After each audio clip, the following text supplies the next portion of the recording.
Every year ఏంటంటే మా anniversary రోజు నేను, మా హస్బెండ్ అండ్ మా బాబు ముగ్గురం కలిసి చేసుకునే వాళ్ళం అనమాట. అంటే మేము చేసుకునే యానివర్సరీ అంటే ఓ పెద్ద సెలబ్రేషన్స్ కాకపోయినా మేమిద్దరం కలిసి మా బాబుతో కలిసి ముగ్గురం కలిసి మేము ఒక చిన్న కేక్ కటింగ్ లాగా చేసుకునేసి అలా బయటికి వెళ్ళేవాళ్ళము. ఎవ్రీ ఇయర్ అలానే జరుగుతూ వచ్చింది. బట్ ఏంటంటే ఈసారి ఏంటంటే మేము ఇక్కడే ఉండడం వల్ల హైదరాబాద్లో ఈసారి అక్కడికి వెళ్ళలేదన్నమాట కర్నూలుకి. ఇంక ఇక్కడే మేమిద్దరమే ఉన్నాం కాబట్టి మా కేక్ మేమే వెళ్ళి తెచ్చుకున్నాము. ఎందుకంటే ఒక చిన్న సెలబ్రేషన్స్ మన లైఫ్లో ఏంటంటే కొన్ని కొన్ని మూమెంట్స్ ఉంటాయన్నమాట. లైక్ బర్త్డేస్ కానీ, యానివర్సరీస్ కానీ, ఇంకా ఏవైనా ఉంటాయి కదా! మనకు సంబంధించిన రిలేటెడ్ అయితే అసలు మిస్ చేసుకోకూడదనమాట. నాకు తెలిసినంత వరకు ఆల్మోస్ట్ అన్ని ఈవెంట్స్‌ని కొంచెము చిన్న చిన్నగా మనం సెలబ్రేట్ చేసుకున్నామంటే మనకు లైఫ్ లాంగ్ చాలా మంచి మెమోరీస్‌ని అయితే ఇస్తుంది.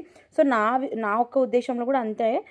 బర్త్డేస్ అయినా, యానివర్సరీ అయినా నేను ఏది మిస్ చేసుకోకూడదు అనుకుంటాను. సో, అలాగే మేమిద్దరం ఉన్నా కూడా మేమిద్దరమే వెళ్ళి ఒక చిన్న కేక్ తెచ్చుకొని నైట్ అయితే మేమిద్దరం సెలబ్రేషన్స్ అయితే చేసుకున్నాము.